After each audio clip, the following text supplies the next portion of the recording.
Hi, this is Misha, and we've done videos on Polish AKs and other things, and I thought we would just kind of lay out the pistols. There's often not a whole lot to report on service pistols, but Poland has had some very nice ones in the 21st century. Here we have the Polish P35, often called the VIS, or VIS. Then we have a Polish Tokarev, and this is sometimes referred to as the WZ48, but I mostly see it referred to as the WZ33. Then we have, I mix these up and put these in the right place. We have the P64. And finally we have the P83, often called the Wanad. So, after World War I, Poland established a factory in the town of Radom, which we often just call Radom today. It's been referred to as Fabryki Broni, FB, Luxnik, Factory 11, Circle 11 throughout the years, depending on the government in charge at the time. And after this, they needed firearms for their military, and they wanted to produce them domestically. Poland was in a very precarious position between Germany and Russia, and had been occupied by one power or another for 400 years. So, they wanted at first to produce under license the high power. It was in the final stages of the development at the time, getting ready for French trials, but Radom ran into some trouble. It had already started to produce the BAR rifle, the light machine gun, under license from FN, and they had major trouble. So relations between FN and Radom were not very good in the 1930s. As a result, a design team in Poland took the best features of the Browning 1911, the Browning high power, and threw in a few of their own and came up with this gun here. It was designed in 1934 and was officially tested and adopted in 1935 and started to go into Polish service in 1936, although it wasn't until 1938 that larger numbers started to be received. It's a pretty standard gun, honestly. We have a single stack magazine. It fires 9x19, 9mm Luger. It is single action only, and it uses a Browning locked breech with the tipping or tilting barrel, falling barrel there. Standard sights, synthetic grips. It has the decockers you saw me use. Spring loaded. It's just a decocker, it's not a safety. It also has a grip safety. Like I said, a single action trigger. So it's a pretty conventional gun. What earns it such a good reputation? For one, it has a very nice grip. It's wider at the bottom and then tapers towards the top, allowing your hand to get a high purchase. It's an all steel construction. It has a nice disassembly feature. It has a catch here you can use to hold the slide back to get the pin out. So unlike on a 1911 or high power, you don't have to hold it back yourself. That's nice. The hammer is quite rounded. A lot of these things were done for the Polish cavalry. They were still using horseback cavalry in the 30s. That's why we have a decocker only, we have a rounded hammer, and we have the grip safety. It's a relatively large full-size gun with about a 4-inch barrel. Excuse me, a 5-inch barrel. Just a little under 5. The early ones made by Poland would have a stock slot in the back, another very popular feature in the 30s. The high power would also have this, although very few stocks survive to this day, if any. The Polish military had under 50,000 in their hands by the time of the German and frankly Soviet invasion in September of 1939. So this was just starting to go into service during the invasion. Now the Germans kept this in production at the occupied Radom factory, and they would have produced over 300,000. Estimates range from about 310 up to about 360. The early guns made under German occupation, not surprisingly, were built with a lot of pre-war parts. Then, as the war would keep on and they had to make new parts, they would start machining their own under occupation, and this is when quality goes down. Not for reliability, but the bluing is not as nice, the machining is a little rougher. Obviously, you know, this is essentially forced, almost slave labor, so what did they have? Also, Radom factory workers were smuggling parts out, so this caused Germany to shift control and final assembly over to Steyr, who would make some key parts in Austria. And towards the end of the war, they would make many simplifications. For example, they would first get rid of the stock slot, as on this one here. Then they would get rid of the takedown catch. They would even get rid of the decocker towards the end. And the finish would go from blued to phosphated, which is something that Germany was experimenting with in 1944.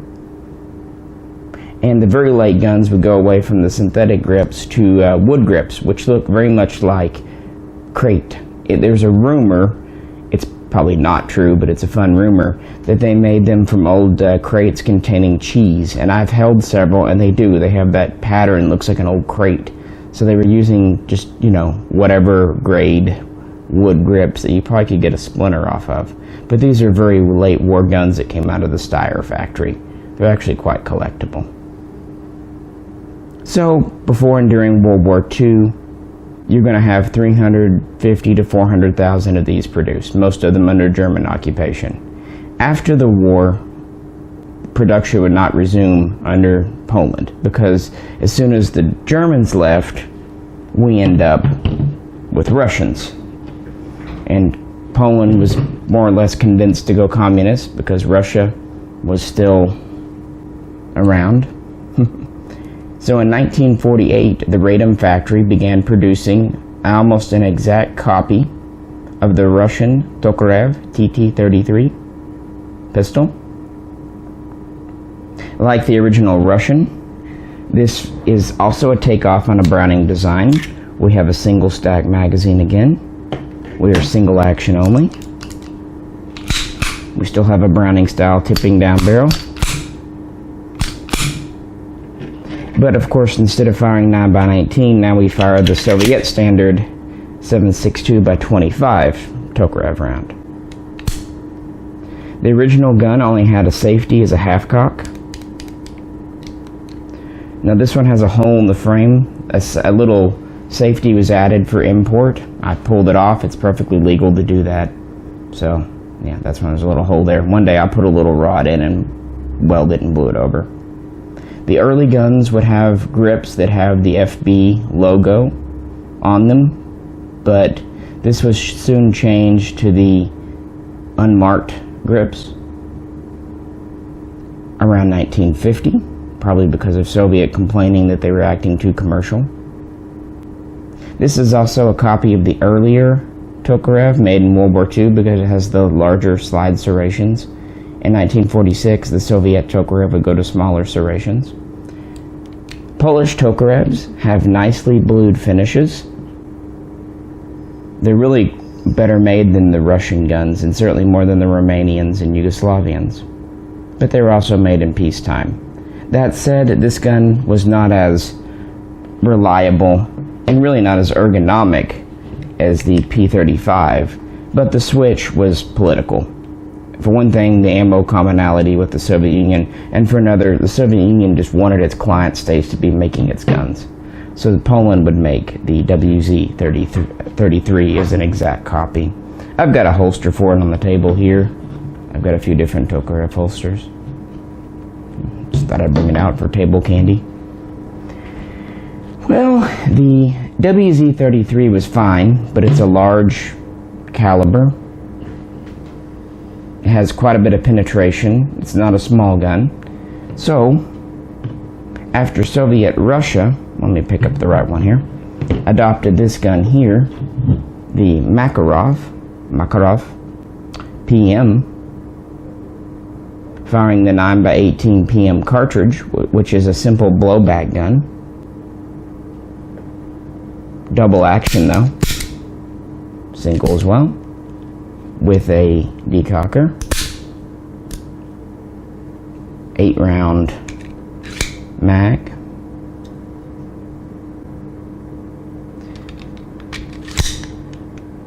Poland would soon follow suit. They would begin work on making their own guns chambered for 9x18, but this time they did not want to just copy Russia. They wanted to do their own thing for their own purposes.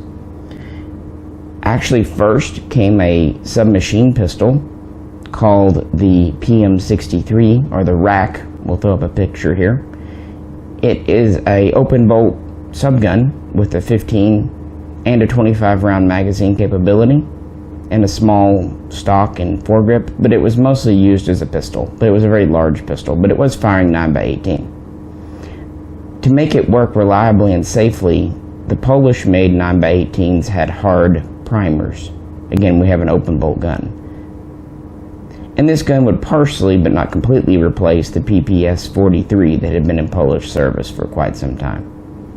For the pistol, Poland took an interesting tact. This P64 has a lot of the same features as the Makarov, but it is very different at the same time.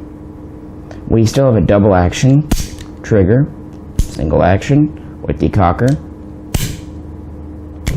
We have a slide hold back, like on the Russian gun. It's a simple blowback. We do not have a slide release, though. The Russian gun does.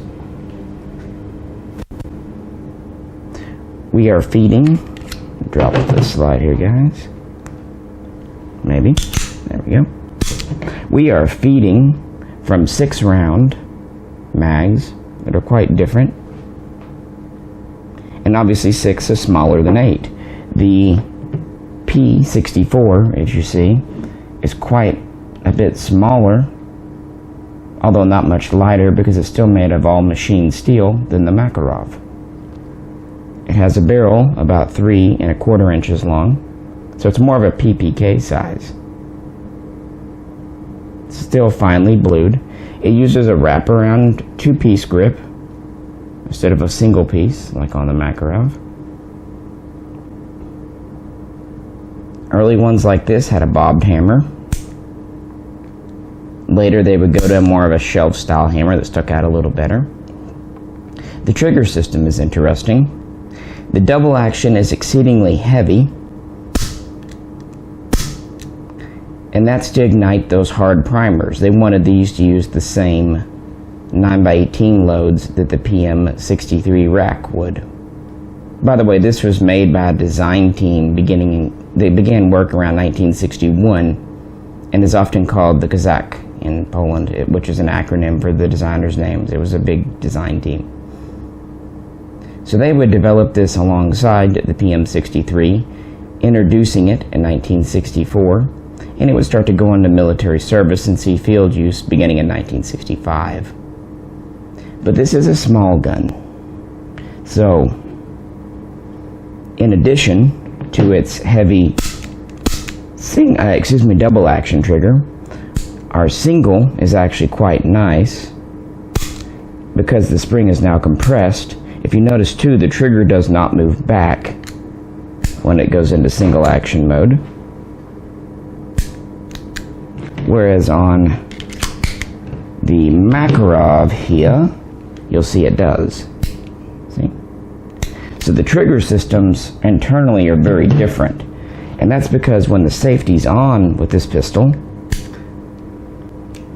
decocked, your trigger is totally disconnected from your hammer. Later they would improve this in the 70s with a more drop safe thing, but when you're safe, for the firing pin, drop safe firing pin, but even here there's really no way to activate the hammer with the safety on. I point that out because it shows this gun was kind of primarily made for carry, police use carry.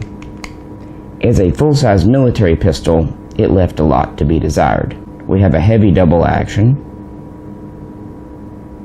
It's a small gun, simple blowback, firing 9x18, so it has pretty stout recoil.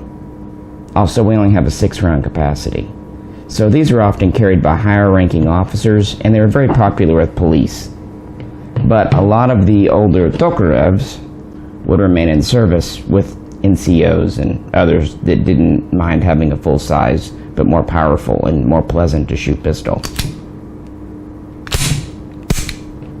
Officially, the P64 replaced the Tokarev, but unofficially, the Tokarev remained in service for a long time. Throughout the 70s, and I've got some holsters here, P64. Throughout the 70s, they would work on the P64. Like I said, they would introduce a few updates. Then they would begin work on simply just replacing it. This would come down to prototypes called the P78A and P78B. And there's a whole development there that really for this video doesn't need to get into. These turned into, more specifically, the P78B. This gun here, the P83 Wanad. This is still firing 9x18, but it's much more like the Makarov. Size-wise, we're about the same. These both have about a 4-inch barrel, so quite a bit longer than the P64. Like the Makarov, this has a 8-round mag. You notice the mag even looks like a Makarov mag with the big cutout, but they're not interchangeable, just so you know. Still a simple blowback. Single, double action. Notice that double action is now much lighter and smoother than on the 64. We have a much larger hammer, as you see. We have a slide release, as you see. We still have wraparound polymer grips. Lanyard loop has been moved to the bottom right side. The takedown is interesting on this. You just pull this down. It's not spring loaded, then you can just pull your slide off. Whereas on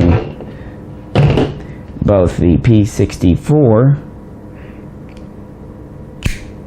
and the original Makarov, you have a spring-loaded trigger guard you need to pull down to let your slide off. So I think the P83 has a better method, frankly. Now, the P64 was made of machined steel. There's very few, if any, stamped metal parts. The P83, on the other hand, is made from mostly stamped parts with very few machined parts. So it's faster and cheaper to produce and saves on steel. It's still nicely blued, but not quite as deep and lustrous as on earlier guns. But the ergonomic benefits, we have a nice wide rib trigger, we have a larger hammer, we have a checkered top strap to help use the sights better, have a comfortable grip. It really is an improvement over the P64. And since this is a full-sized 8+1 pistol, this was much better suited for military use. So the military were happy. This is what finally did replace in full the older WZ33 Tokarev. So this would replace this gun completely. These would be all pulled out. The VIS 35 is long gone. These did not stay in service after the communists took over very long. The P64 would be out of frontline service after the P83 Wanad came in. That's its nickname. Polish guns like to have project names. This was the Wanad project. For example, the Tantal, the WZ88, it was the Tantal project. Anyway, this would stay in service with high-ranking officers who still valued a compact pistol and did not use it much. Also, police, especially detectives in Poland, would continue to use it, and I'm sure some still do to this day. The P83 was adopted in 1983 and was in military service by 1985. And they would produce these in large numbers until 1990 and in smaller numbers up till around the 21st century. These are still in service today, although they have been replaced in more recent years, but they're still phasing them out. They're going to 9x19 guns. They're getting away from 9x18 Makarov, which you can understand with Poland being a NATO nation now. But there's still quite a few P83s in police and even some reserve military use in Poland. I really like this gun. It took a long time for these to come into the USA. You could find most all the other Makarovs in the 90s, early 2000s, but it wasn't until about 2009 that the P83s began to appear here. That's because they were just getting surplused out then. They're not parts interchangeable with the Makarov, but they have pretty much the exact same feature set. But I think they have a nicer trigger than most Makarovs, and I really like the large hammer, and I really like the takedown system. The only problem is mags for these are harder to find and more expensive than on a Makarov.